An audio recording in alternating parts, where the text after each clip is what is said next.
say, well, you grown-ups say you love us, but I challenge you, please, make your actions reflect your words. If you believe in yourself, you will know how to ride a cut. If you don't, you just keep practicing.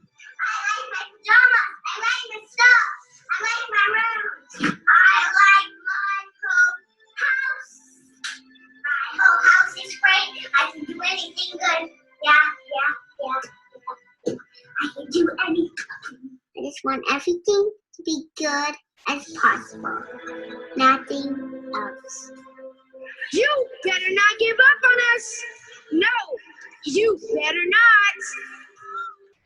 Because, as you know, in some cases, you're all we've got. If I can be nice, I think all of us can be nice too. This is your turn. Now go up there and take it. What a beginning. What a beginning. What a start of the day. Do you see a spinning wheel? You can unmute yourself and you can tell me if you can see a spinning wheel here. Yes. Okay, great. So I'm going to randomly pick some names here. These are all your names, by the way. These are all the people that are supposed to be here today. So let's start with the first one. Hopefully they're here already.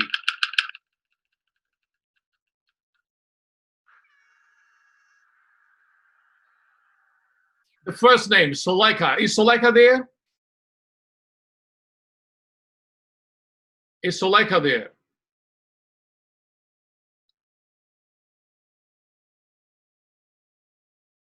Is Suleika Basan there? Suleika Basan. I'm there. Okay, great. So Suleika, here's a question for you. Did you have, during the last couple of months, did you have a dedicated office space in your house when you were working from home? Yes, I do. Excellent. And did you create a separate space, with the proper background and all that?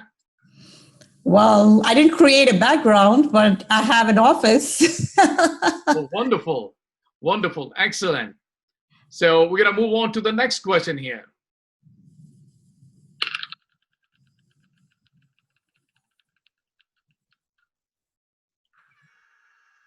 Here we go. Artie, is Artie there? Yeah, I'm here. Great. Artie, here's a question for you. Did you encourage your students, or did you make your students keep their video camera on during the lectures, or you did not ask for it? I didn't even have to ask because it was pretty much on all the time. They like that social interaction. So that opportunity never came where I have to tell them to turn on their cameras. It was already on all the time. Wonderful. Wonderful. This is what is actually we'll be talking about today, that when we have, in terms of the pedagogy of effective online teaching, where we are trying to mimic in-class teaching, are we making up for the factors that are supposed to be there in that kind of interaction between student and teacher?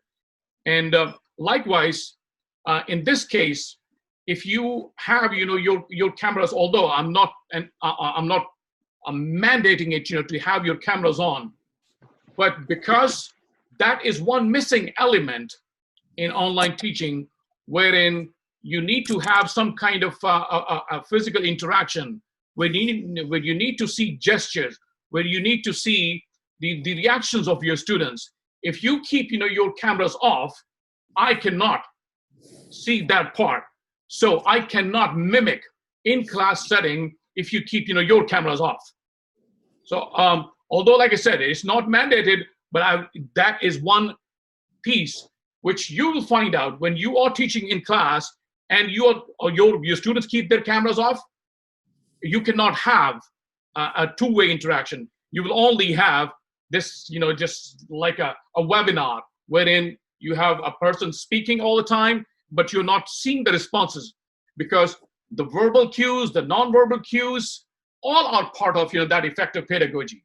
So I would encourage you to keep your cameras on, but to remember that that this session is being recorded.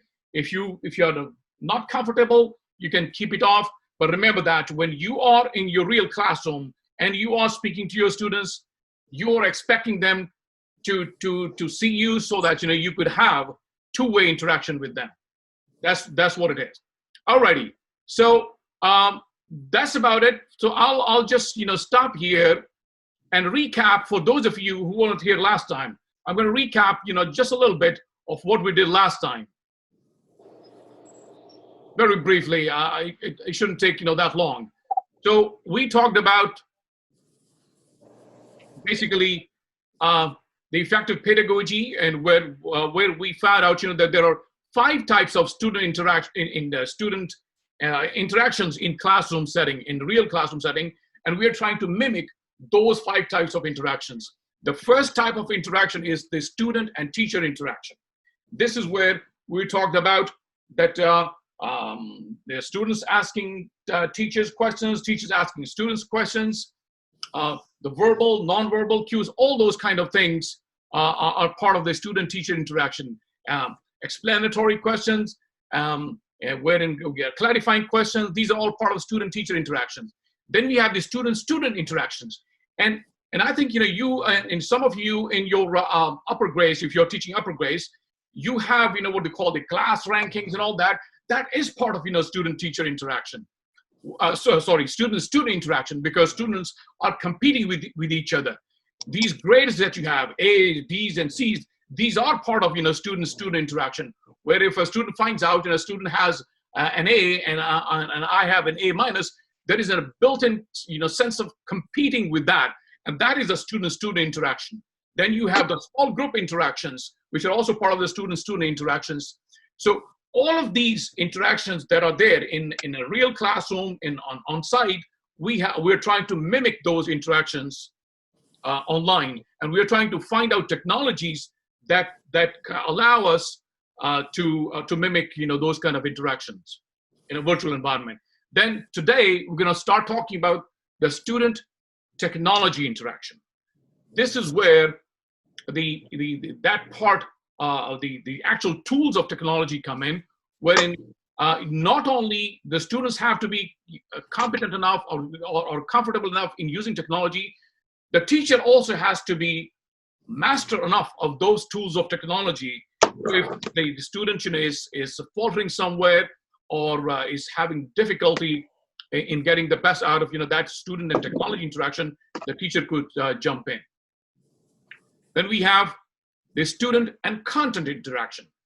Now, this is especially challenging for subjects like mathematics, for science, where you have to make the students feel the hands-on. This is where the tactile learners come in, wherein you have to show them for example, if it's a biology class, you have to show them the organ. They have to see and feel those organs of different organisms, wherein they can feel it and learn from that interaction.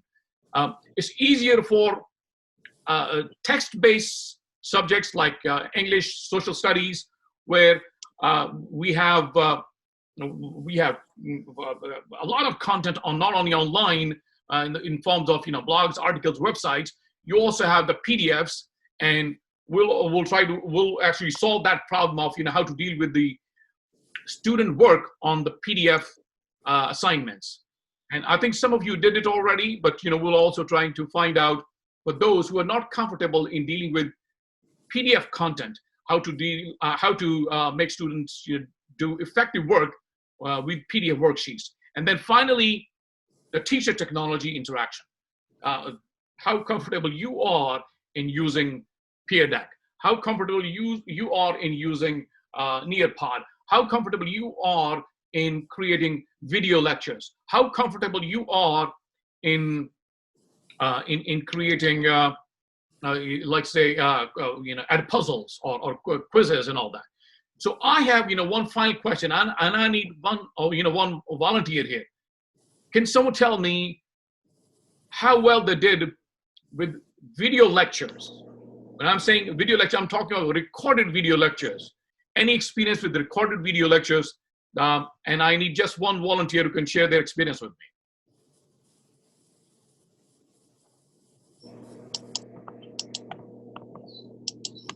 Go ahead. I need one volunteer here.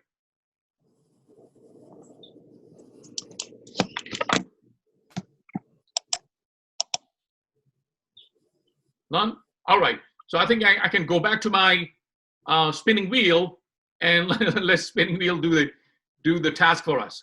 So going back.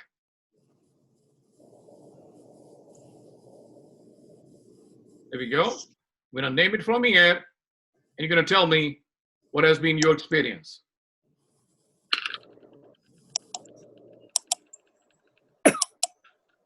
Oh. Okay, so that's me. Okay. I'm sorry. It looks like you were here twice. Okay, you can hear me? Yes, we can hear you. Okay, so with the recorded video lessons, I usually did, what I did was I gave them Google Forms. And so they had to watch the recorded video lesson, and then they had to answer the questions that matched with the recorded video lesson in the Google Forms.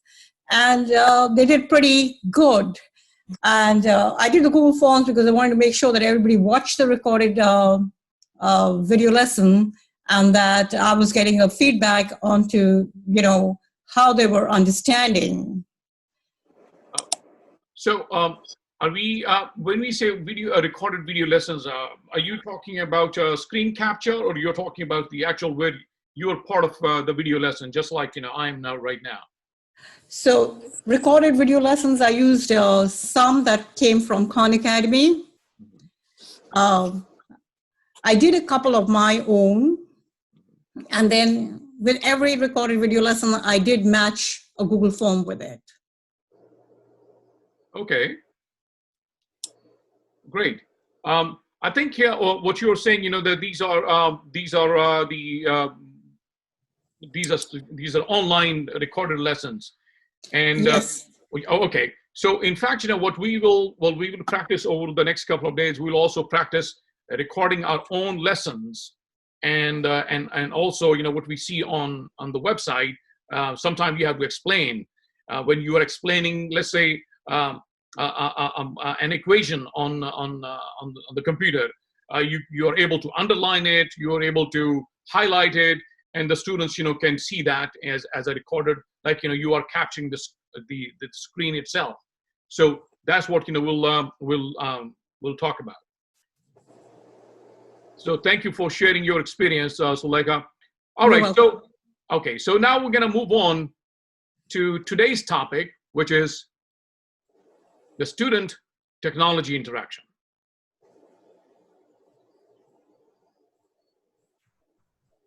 Do you see this this screen that says student-technology interaction?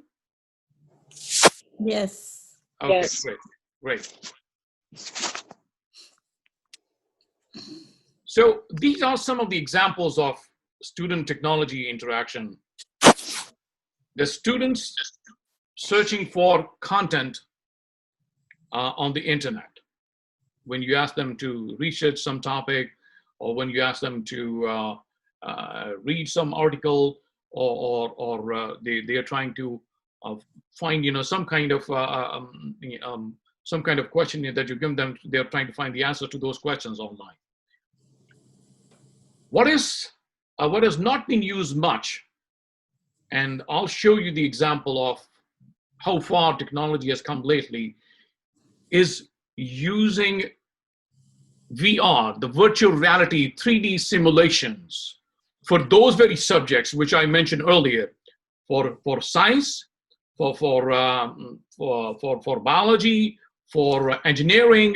Those were the subjects which were very hard to mimic online. But if you have some experience with the earlier versions of those virtual reality headsets, you haven't seen how it has improved lately. I want any one volunteer here who has some experience with the latest. It's called Quest, Oculus Quest. Do you?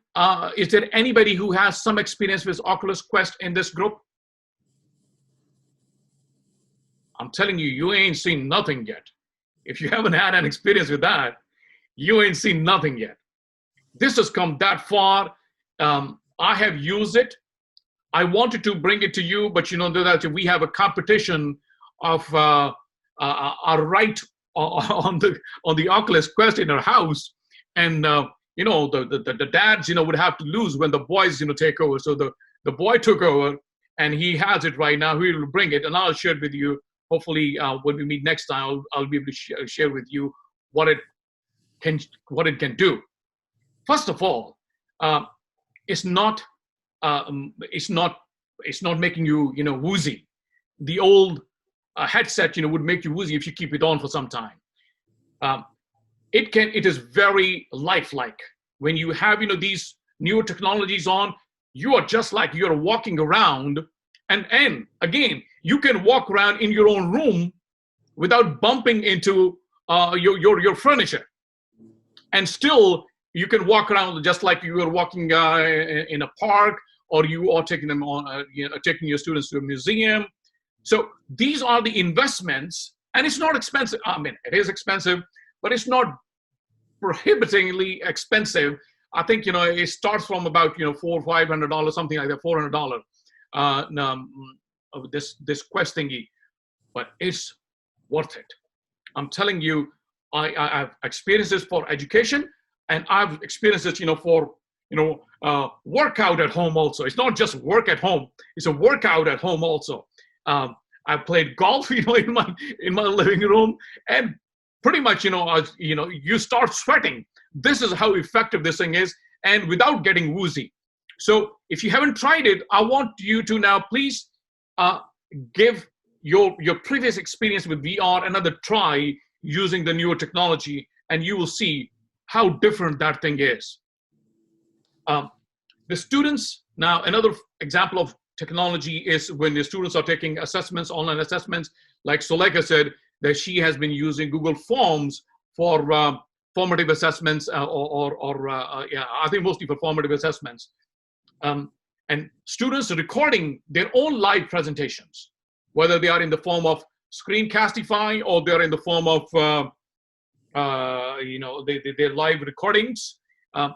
Both are the examples of student technology interaction. Then students submitting typed or written assessments, including the ones that you give with the PDFs, and they work on PDFs, and those are also forms of the technology assessments. So look at this one here. I'm sorry. What you will see now is an example of a VR work, for in-class or for distance learning. So just take a look at this, and this person will show you from his perspective. So that you are just like you're wearing a VR headset.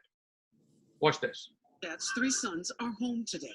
For the next 2 weeks, they'll be learning online. It's kind of ramping up, learning the technology. So many of the schools in the United States will be closed due to the coronavirus, and many of the students will be learning online or learning virtually. Can you confirm you can see this video? Yes. Good, thank you. Currently, there are interactive lessons where students can read, watch videos, and answer questions on the computer, or use popular applications like Zoom.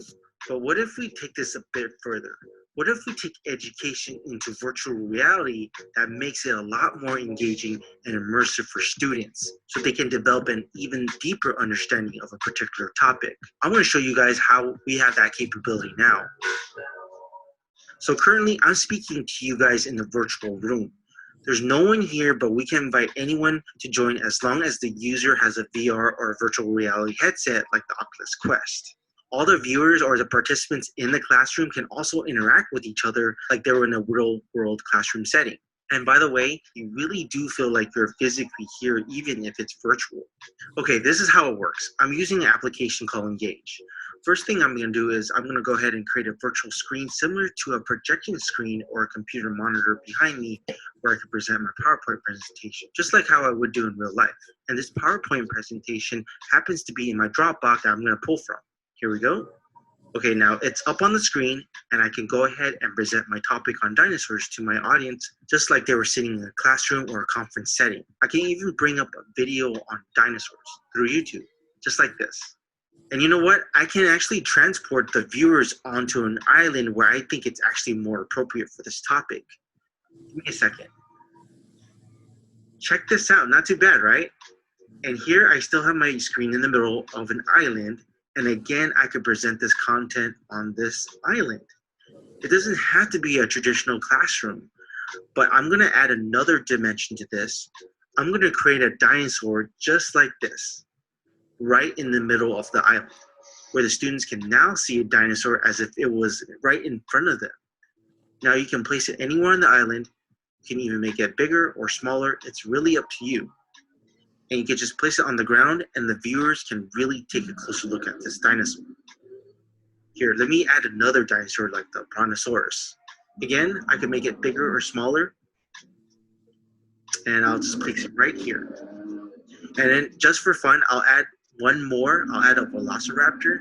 Students can now take a closer look at it, walk around it. It just really brings the presentation to life. I'll give you another example. Let's say I want to discuss a topic like NASA's Mars rover. So I'm going to transport my students or the viewers to the planet Mars. So now, currently we're on Mars. And I also just changed my outfit into an astronaut suit. And now we can just simply walk over to the Mars rover and take a closer look. But this time you may notice hotspots around this object. If you want additional information about the rover, just click on one of these hotspots by simply pointing and clicking. This particular hotspot activates the machine and you can now see how it actually works. Here's another hotspot. You can click on this hotspot, you can actually play the video to find out more information about the rover. Lastly, I'm going to show you a part of a lecture on planets. Let's get transported to a library now and just listen in a bit. Whereas Mercury, Moon, and Mars have much older surfaces, the geology has what we know about it in the past, and then how we can find out about it in the future and study fossilities there. So Venus and the Earth and Mars are basically like similar atmospheres, and they're shaped by many of the same processes. So as you can see, this instructor decided to put a PowerPoint presentation in the background, the floating planets, and a platform of information right in the middle of the library. Also, he demonstrated how hot Venus can be. So he simply set the library on fire to illustrate his point. By visually seeing that and being visually immersed in fire, it'll definitely help the learners remember basic facts like these. I just thought this was simply amazing and engaging how it was being presented. It feels like you're physically there with the professor. Anyways, I really truly believe this will be part of our future in education, especially if something like this pandemic can happen again. VR education is a great way we can interact with each other and fully be immersed in learning a complex topic like science. Till next time, guys. Talk to you all later. All right. Now tell me, how many of you feel that this is just, a gimmick, or this is something, that's not doable, or you think, that this is doable in classroom? Anyone, can give me an idea. What do you think about this? This technology. You think, this technology is applicable in your classrooms?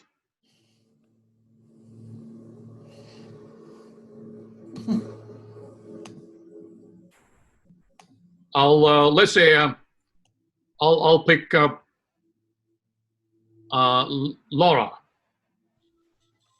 Hi. Yes.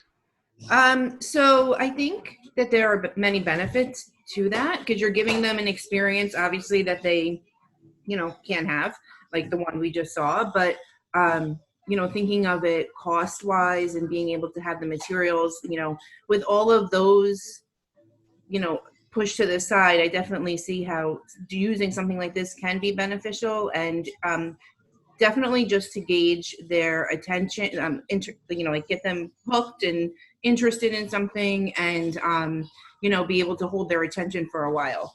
Aside from all the other restraints that we have going on now, and I think too that it's something that's very relatable to the kids.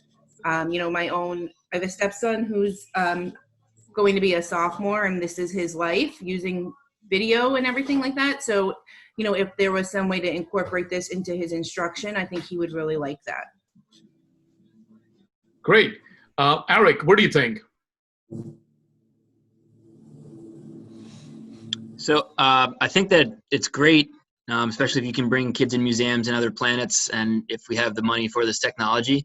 But I'm very curious to see how much, especially at the start, how much time is going to be spent preparing these lessons to the actual lessons themselves. I can see several days being spent on one day's lesson initially at the outset. I don't have a name here. Maybe. Let me see. No, I don't see this name here. There's one person. I need one more. Tatiana, what do you think? I agree with what the other two have said. I think that it's a valuable resource that would definitely be beneficial for students to motivate them and engage them in the learning. But again, it is something that would require a lot of time to put together and to just learn the technology itself. I think, all of you are on point. You see the value of this thing, but naturally there are some prohibiting factors, especially the cost being one, and the time to create lessons being another one. And there's no doubt about it. Let's take the cost factor out. Remember, some time ago, there was no way possible to afford a computer for every single student, in school districts. And now Woodbridge itself has given out computers to almost all of their students to take home during this pandemic. So there is a way. It takes, naturally, it's just a beginning. It takes time. If there is a need for that, hopefully, we are just preparing ourselves for situations where, let's say, for some reason, if you're unable to go back to school full-time 100% in September or beyond, if we are aware of these technologies, if we are familiar with them, we will be able to find ways to incorporate these technologies over time. Naturally, cost being a prohibitive factor right now, but it may not remain the same once the prices come down, because these things are still new, especially the technology this gentleman was showing with what they call the Quest thing is pretty new, and it is expensive right now. But as we move on, I think the price will come down. And secondly, the time that it takes to create these lessons, and that's where the community comes in. That's where you have places like where teachers who create these lessons, they share it for free with other teachers, and there are plenty of resources, plenty of lessons which are available for VR right now for free.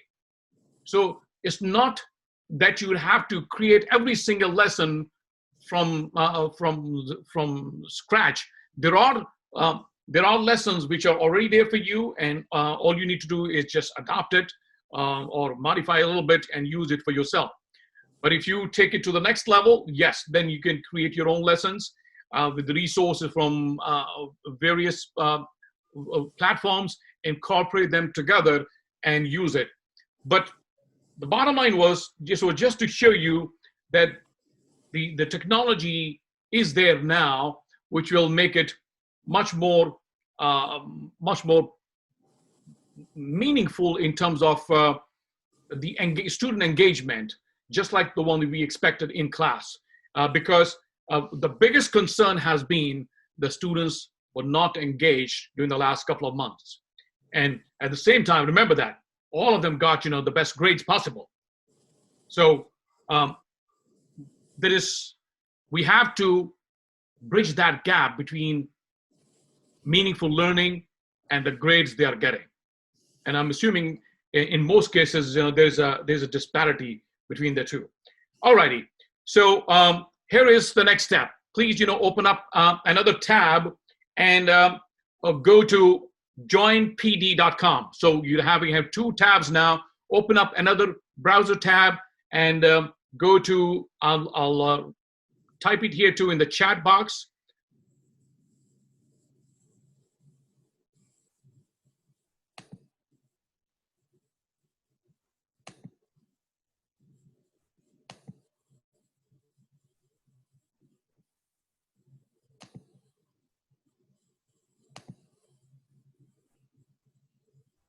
We'll go to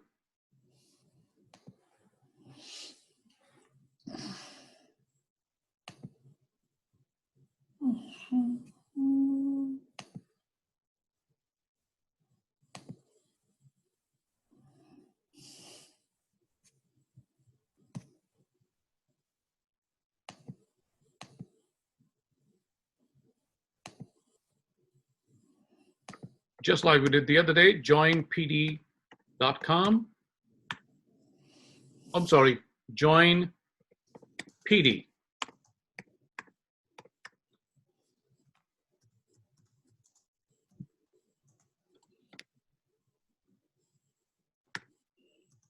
Can you see this?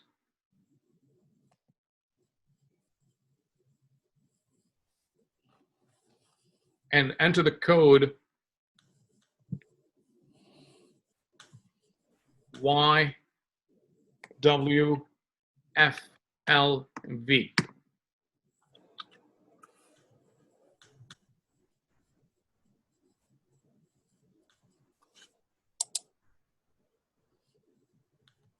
Can you confirm if you're there? Can you repeat the code? YWFLV. You can see that, the top right corner of the screen, you can see that code right here. YWFLV.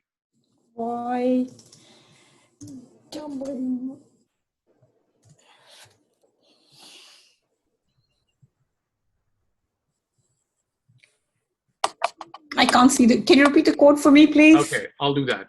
Give me 1 second. Let me change this. I can't see the Yeah, code. I'll send it in the text again. And also,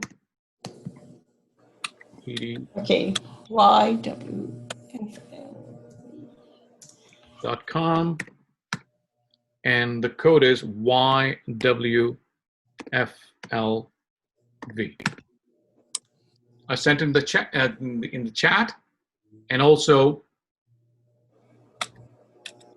I think Michael also shared that code with you. So what you see here, how excited are you about using VR for teaching and learning?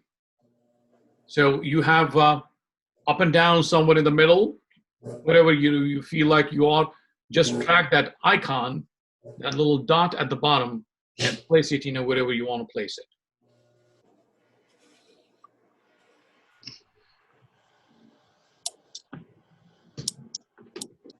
And you can see the student responses, or your responses.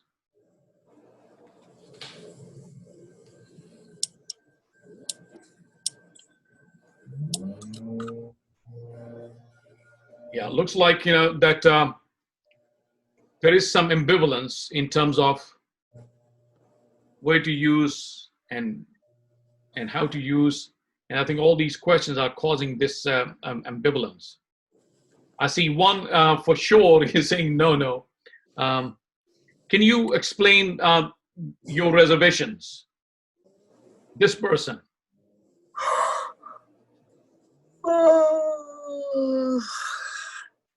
Okay, there's one person here who has a complete no. Can you explain, why do you think, this VR, should not? It's because if it's the same reason as we have discussed before, we can leave it like that.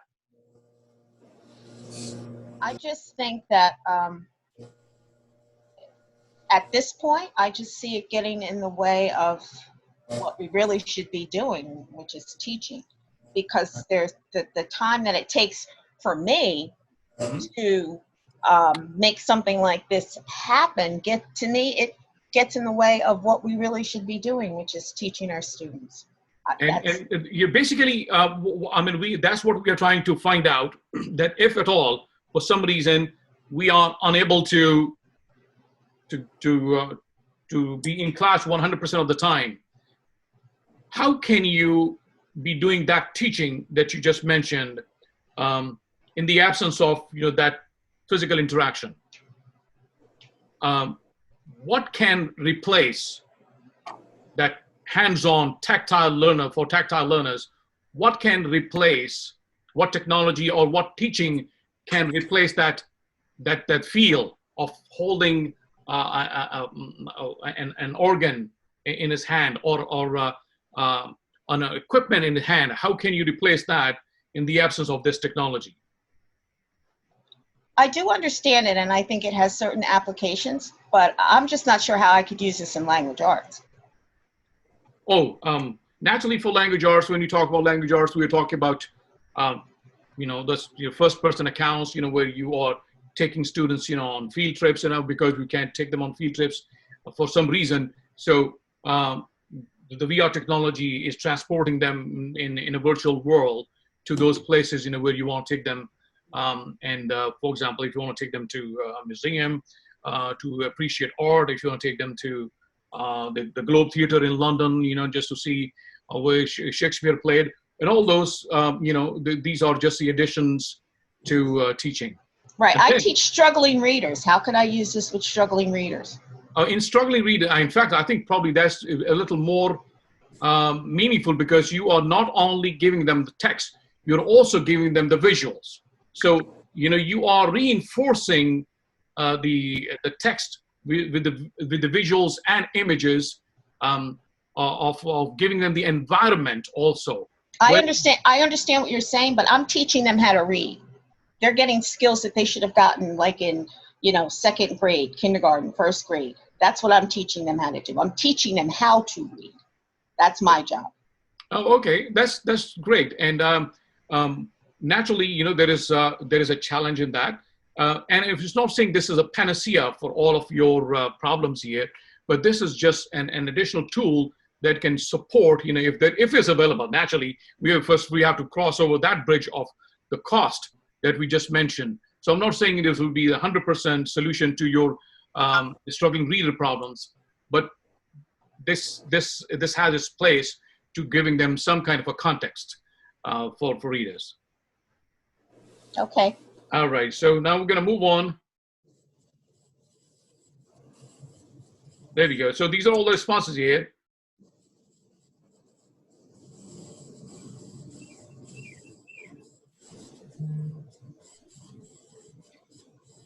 Now, in terms of using technology, there are two terms that you will come across, especially when we are taking our teaching to the next level.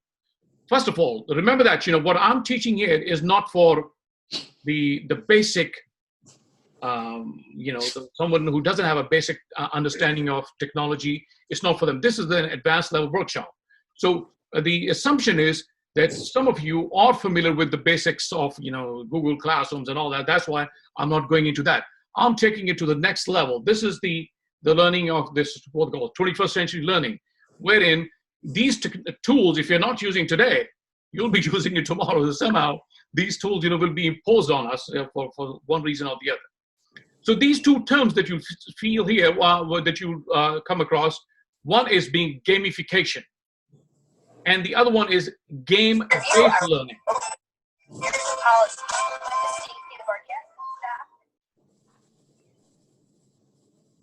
Someone's mic is on. If you'd be kind enough, if you can just mute your mic. So gamification. In gamification, these are some of the examples of technology which are available. Gamification is where the learning is happening in real life. For example, if you're trying to motivate students for academic behavior, if you are motivating students, for submitting their works on time, if you're trying to motivate students to help other students. You can gamify those behaviors and those routines by some of these technologies, wherein you give them awards or badges or titles through these. It's called Class Dojo, which is primarily used for elementary schools mostly.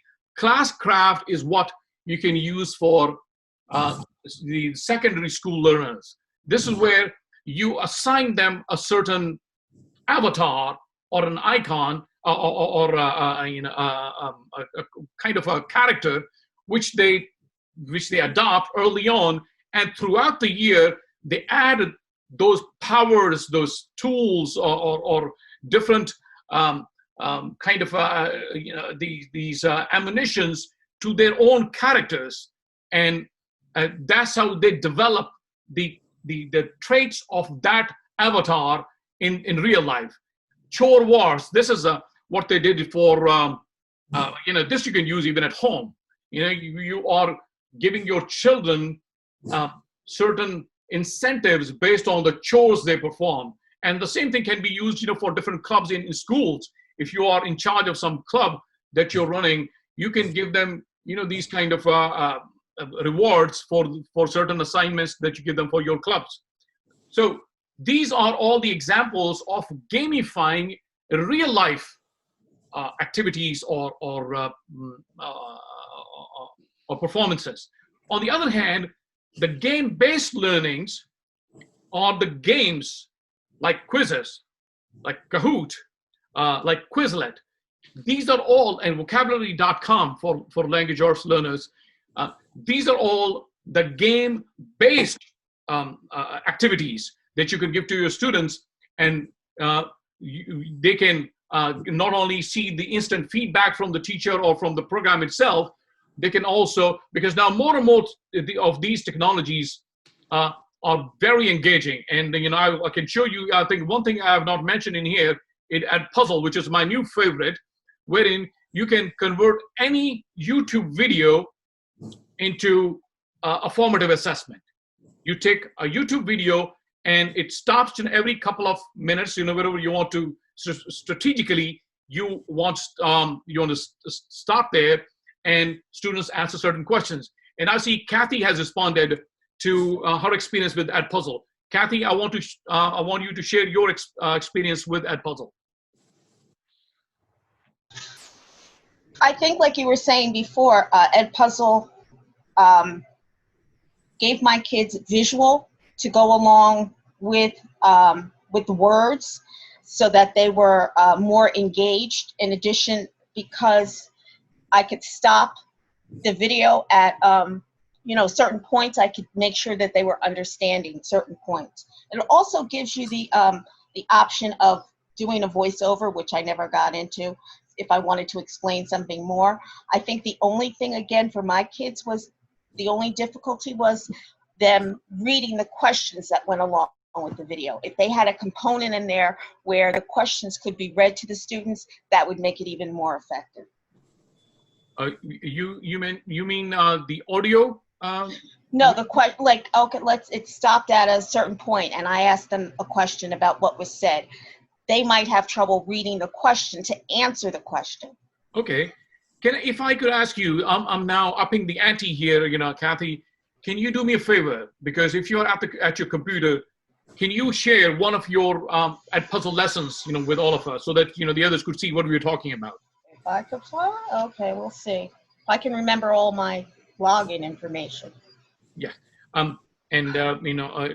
Just see if you can. Okay. And as soon as you're ready, I'll come back to you, and I'll let you present at least one lesson. Or if there is someone else in this group who has experience with Edpuzzle, and you have somewhere nearby on your desktop, if you have it and you can share it, I'm telling you, this is a highly engaging. Like Kathy, I also love Edpuzzle, and I've seen any YouTube video, you can convert it into an assessment. Isn't that great?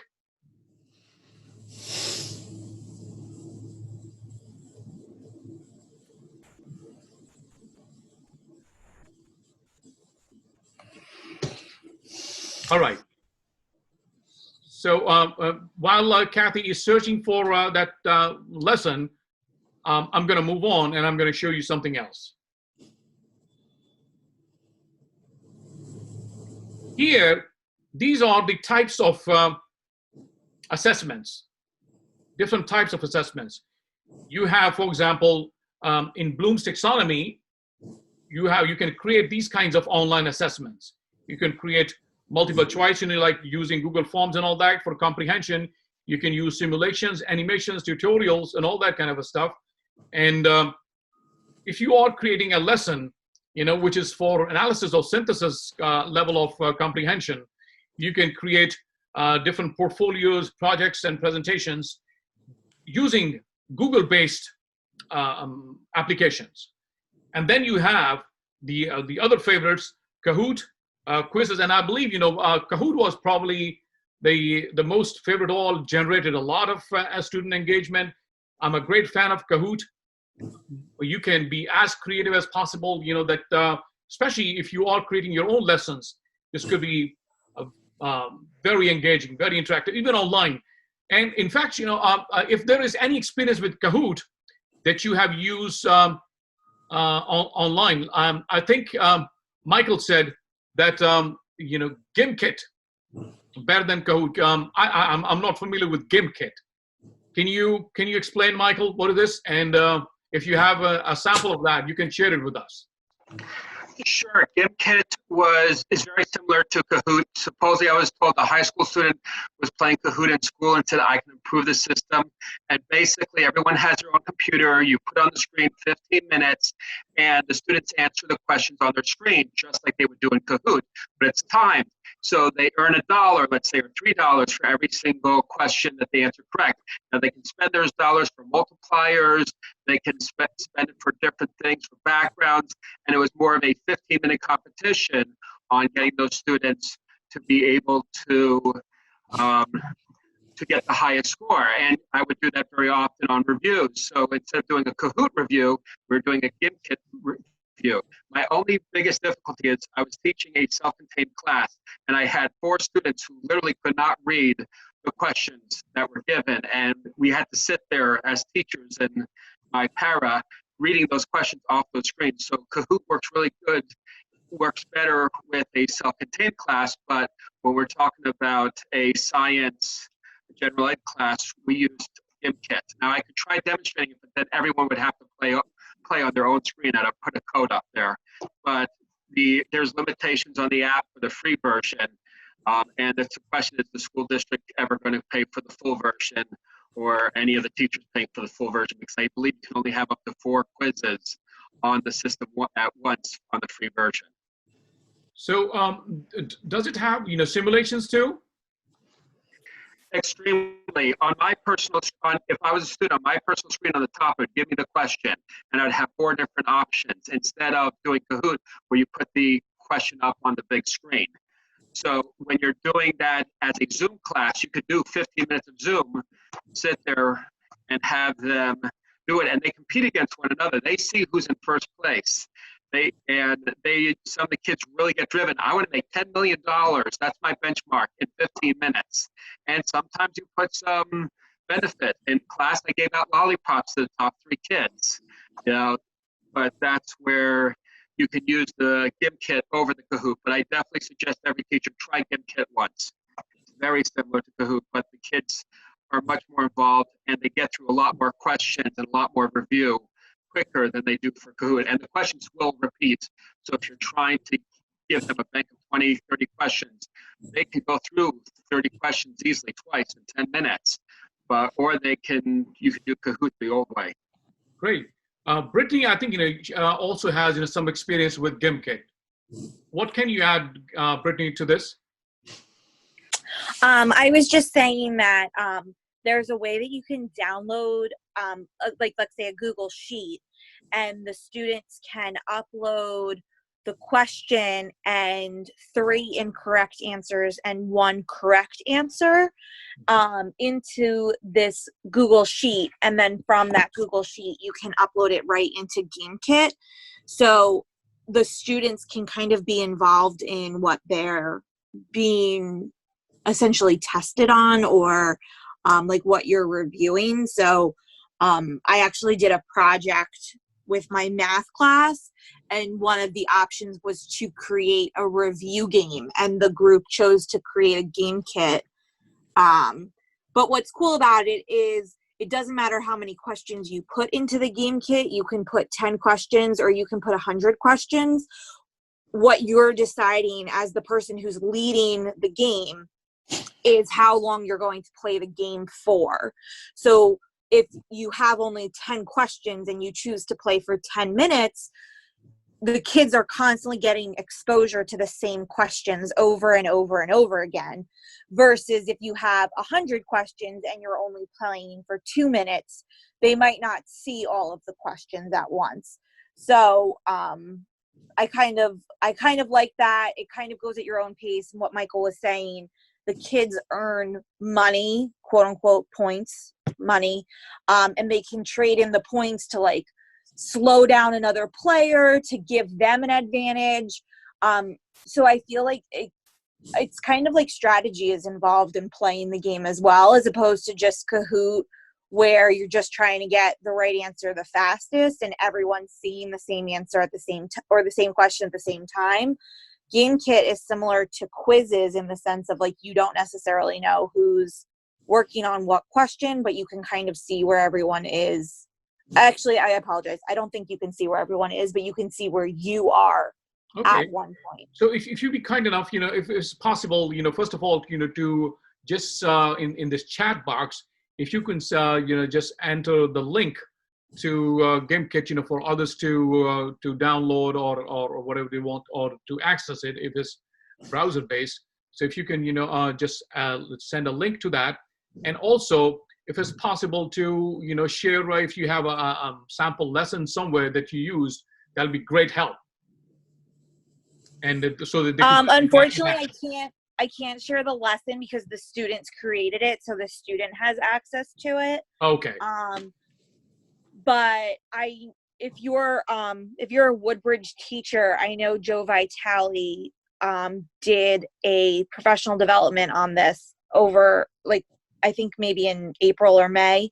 Mm-hmm. And I believe the recording is posted on the distance learning website, definitely for middle school, but maybe elementary and high school added it as well. But Joe Vitale definitely did a professional development, which I found very helpful. I watched that and then I was able to go.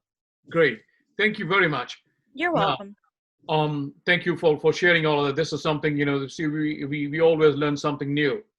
Now, on this side, if you'd be kind enough, if you can drag some of these icons just to give me an idea, which one of these formative assessments have you used? So on that, the peer deck tab, if you can just drag that icon and just show it wherever you want to place it. And we can see the responses right here. Okay.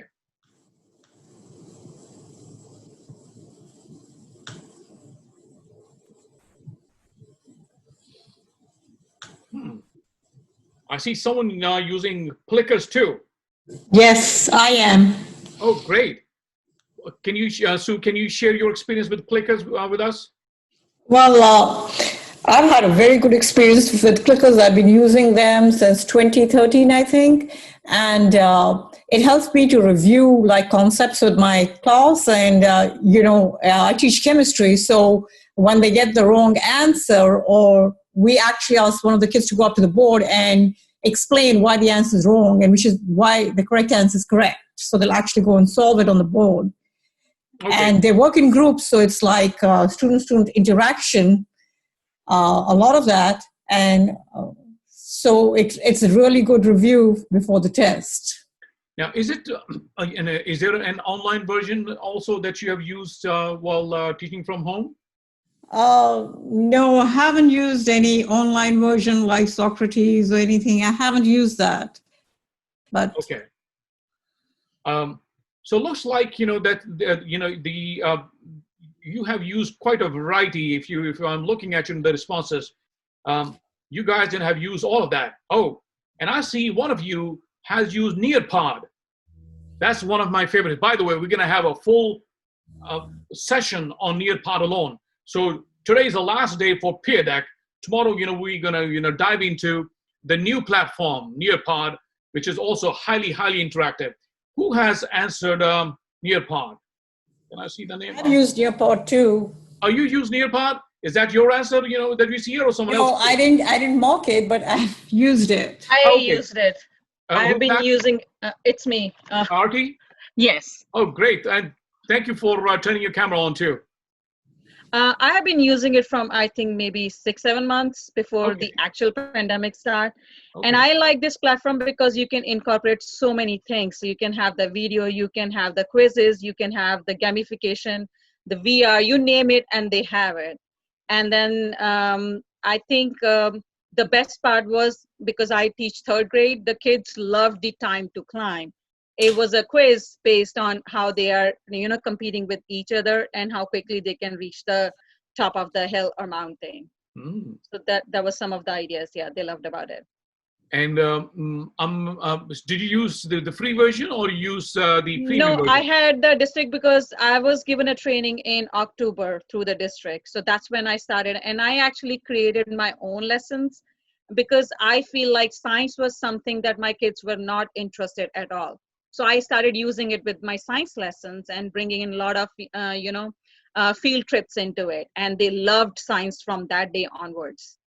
There you go. There you go. So it means you kind of eased into online teaching when, with the help of Nearpod. Mm-hmm. Yeah. And those of you who found a little, challenging to do teaching from home for a variety of reasons, I'm telling you, Nearpod is kind of a solution to most of your challenges. Is an answer to most of those problems, that you have been facing in online teaching. And when we go through the entire platform tomorrow, you'll see the features. You will see all the facilities it can offer in a variety for all kinds of learners, whether the visual learners, tactile learners, you name it, and there is an answer. So there is a pedagogical relevance in using that platform for all kinds of learning and teaching both. So thank you for sharing that with me, Artie. So, and another thing I would like to add is Nearpod, like you can teach as a whole group, which I was doing before the remote learning started. But when we switched to the remote learning, it was so easy for me to do the student pace at home. So the transition was very easy. So we can do both as a whole group or as an individual based teaching on this. That's correct. And I believe that so your district provided you access to Nearpod? Yes. Oh wow! Because this is it's quite expensive. If you try to buy this individually, it's about I think $350, something like that, per year for individual teachers. But if your district is providing this, I think you're in good shape, because this is one of the most comprehensive platforms that you can use for teaching from home, especially if you're using a blended form where you have the live classes and also the distance learning, or what they call the student paced, and the instructor paced, synchronous, asynchronous combined. If you have both of these, you can this platform comes in pretty handy for that too. Alrighty, so now we have here quite an assortment of assessments. So it means we can use any of these. Alrighty, so how are we doing so far in terms of technology, or this particular session? I understand. I'm a little confused, or I need some help.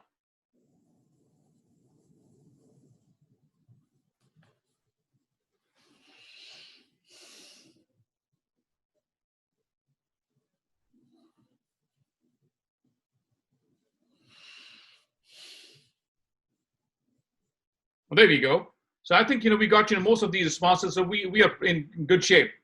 I think it's about an hour or so, so we'll take about a 5-minute break, and then we come back. And no music today. Today you're on your own. So take about a 5-minute break, and we'll come back at 10:10. 5-minute break.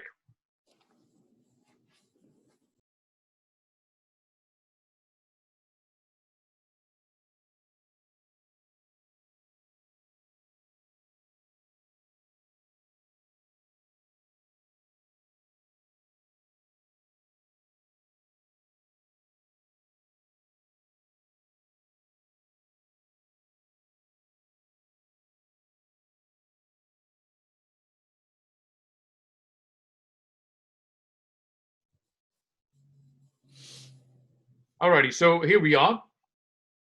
Can you hear me? Yes. Okay, great. So this is the final of the 5 types of interactions. So now we're talking about now the student and content interaction. And here, yes, I think in one of the comments, probably I said, when we meet tomorrow, we are not meeting tomorrow. We are meeting only Tuesdays and Thursdays. So thank you. I think it was Susie or someone in the back, who mentioned that. Yes. So thank you for clarifying that. We are not meeting tomorrow. We're meeting only on Tuesdays and Thursdays from 9 to 11. So these are some examples. So you have the long tests and short test reading. You have the listening to live or screencast recorded lessons. You have the written text. You solve problems online. You take locked and unlocked assessments, whether these are formative assessments or summative assessments. All these kinds of interactions where students interact with the content. And then you also interact with the explainer videos, wherein you explain certain processes or certain concepts. And then finally the new favorite, which is the VR games or simulation games. That is also part of the student content interaction. Now, this is just an example here where the students can click on that.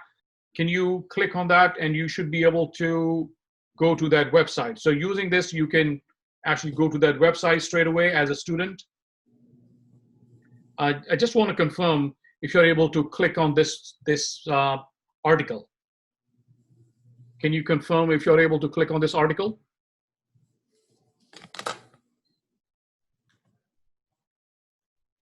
Okay, great, thank you. So just a way to tell that you can incorporate articles directly into your presentations, and students can see them. This is one of the assessments. Another one. This is one of the, by the way, Google Classroom. Parents. So Dr. Saleem. Today is Friday, May 1st. And the attendance question for today is about May 1st. In our country, we have... Anyway, that was just to show you a Google Classroom lesson, an actual lesson, and how each lesson was preceded by an explainer video, wherein I explained the lesson, and this was captured using either Screencastify or Quick Player, depending upon whatever device you're using. You have the ability to use multiple applications to capture these explainer videos, and you can share it on Google Classroom. Now, this could be a great repository for all those who would like to use quick formative assessments. And I want you to now click on this, and you can save these assessments in your drive right now. Can you confirm that you can click on this link that is on this page, and then you are able to go to those assessments? This is just a kind of a free repository of a lot of assessments that our teachers have shared. Can you confirm that you can see this and you can access this particular page? I think it's great. Can you also just kind of can you save it in your drive? You can copy it and save it in your drive. You can copy the entire page, and you can do one by one. There's a whole lot of assessments that are available there. Free resource.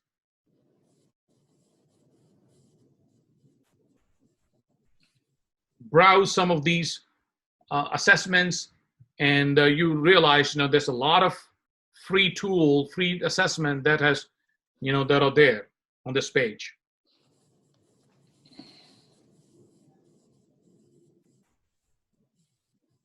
Lisa, are you able to access this?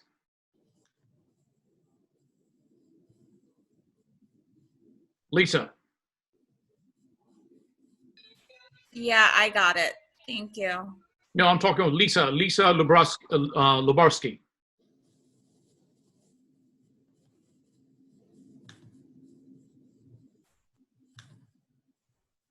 Okay. So just like, this is the like I said, the other day also, if you feel like, that some students are inactive for one reason or the other, and will follow that rule, and because, we invited that person to answer, and if we didn't receive any response, so we're going to remove that person for now. Just to give you an example that, there's this, in a classroom, in a real classroom also, there ought to be some form of accountability. So just want to ask Lisa Lubarsky, are you there, and can you answer that question?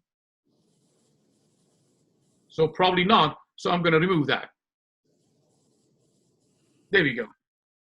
So this is just, you can do the same thing in real classroom. Your students, in the spirit of holding everyone accountable, you are expecting everyone, to be there. And if someone is not, responding, naturally, you will remind that student, to be there. And the person is not there, then it's okay to take them from the list. There we go. So we have the next one here. Here is, this is a quick assignment for you. I want you to research Tesla stock prices on Google right now. Today's Tesla stock prices on Google, and draw a graph, indicating the 4-month change in the stock prices using this graph. So you'll be able to just open up another browser tab and look for the prices of Tesla, and then draw a graph using the tool at the bottom. You can draw a graph, and I can show you your responses right here. Oops, sorry.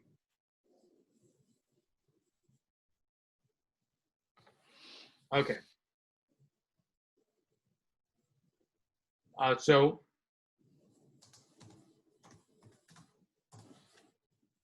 we have here one response. So you're looking at the 4-month change in stock prices of Tesla. Please make sure that you Google it first, and you can make it a little smaller. You can use a pen, the pen size a little smaller than that. So the last 4, let's see, who's this?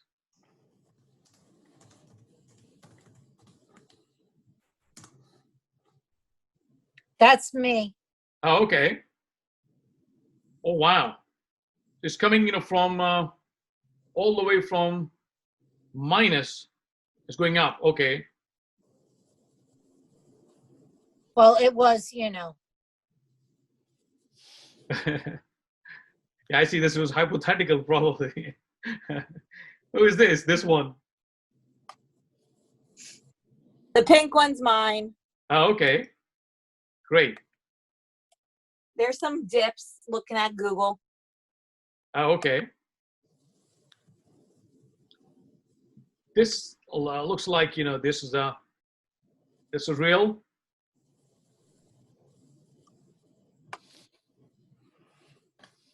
if you make the size of the pen, because you can always change the size of the marker or the tip of the pen so that, you could work. Here we go.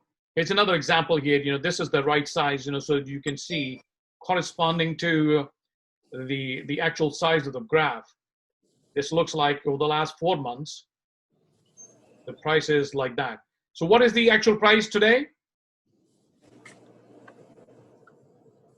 $1,210.56. And about 4 months ago, what was the price of that?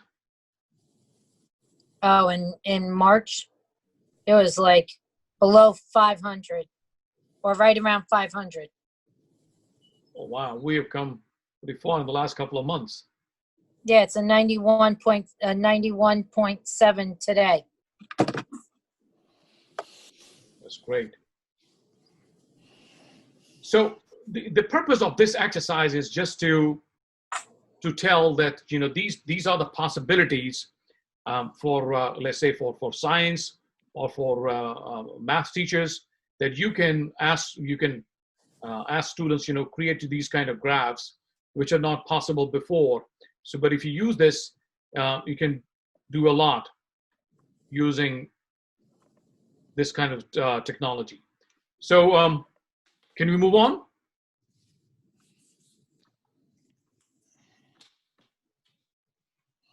Okay, so we have from $427 in March to about $1,200 today. Hey, this is real economy. This is 21st century economy. Wish we could have invested in that time. Oh, that's teachers always miss on the investments. All right. So, like I said before, technology has come a long way in terms of VR. Please, practice this at your own and see, what is possible.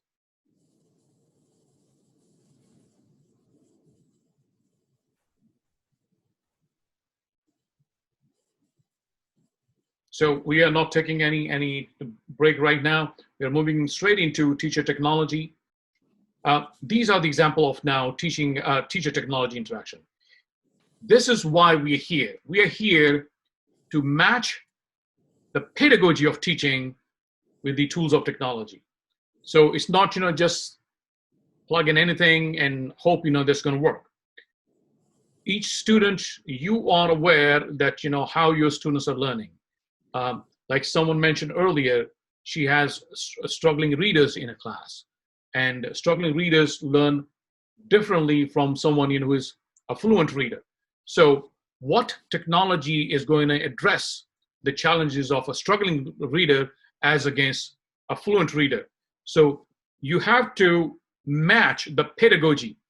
And unfortunately, still there is no, kind of a, clearing house which can tell, all right, for these types of learners, these are the technologies. So each technology that comes in, the commercial vendors behind that, the commercial forces behind that tell, this is a panacea for all of the learning challenges. No, it's not like that. So when you practice, you can figure out, all right, this is a technology and this is gonna solve this learning problem. So you're matching the pedagogy and of learning with the tools of technology. That is a challenge the teachers of today face. The other example is, recording and delivering synchronous as well as asynchronous videos. What we're doing right now is the synchronous video lecture. In asynchronous environment, you record it and you post it, and the students do on their own. You create and deliver formative and summative assessments depending upon the needs of security of an assessment. You can you have to figure out the technologies which can lock or unlock these assessments. Then you have the evaluation. A big responsibility of teachers is to evaluate the student artistic hardware and software capacity, and then develop the appropriate instructional content. You know that your district has Chromebooks or has iPads or has MacBooks. So whatever your district has in terms of hardware, and what software applications do they have? They purchased Nearpod? Have they purchased the premium versions of Peer Deck, or the premium versions of vocabulary.com, or the premium version of Edpuzzle? All of these things that you have to, first of all, be aware of and get familiar with before you can create the instructional content that matches the resources. And then find the resource that amplify students' own digital learning capacity.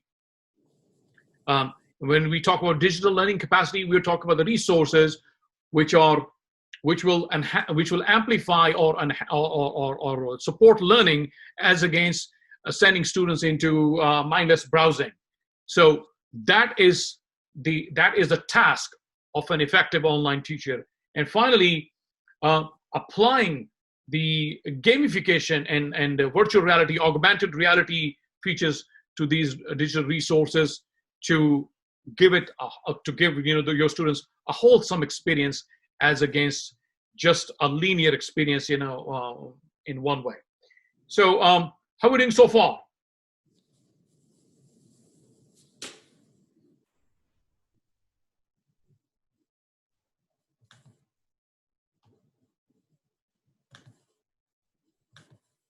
This is another form of a quick poll that you can put there.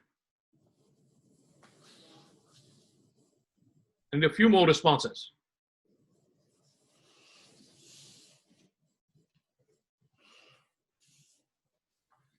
Someone is still struggling. If you are willing to tell us, what the challenges are, maybe we can help. Someone, who responded not so good. If you feel comfortable sharing that, fine. Otherwise, we can move on. So I think that's about it for now, because I don't want to belabor this. This part of the pedagogy is now complete. Tomorrow, we're gonna dive into the actual application. Tomorrow, we're gonna learn how to create lessons on Peer Deck. The way I presented this presentation, this was done with Peer Deck, and tomorrow we're going to talk about how to create these kind of lessons. And then hopefully tomorrow, we'll have time to go into the more expansive version of that, which is Nearpod. We might be able to create lessons on Nearpod also. I remember, before earlier, someone wanted to share a puzzle lesson with us. I think it was Kathy, or someone who wanted to share their lesson earlier.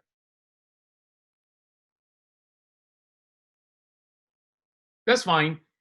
We can always do it next time. So for now, folks, I just want to thank you once again.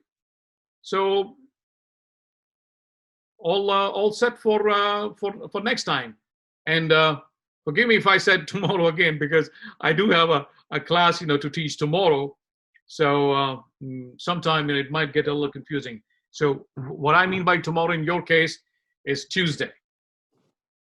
So thank you very much, folks. All the best, and I'll see you next Tuesday.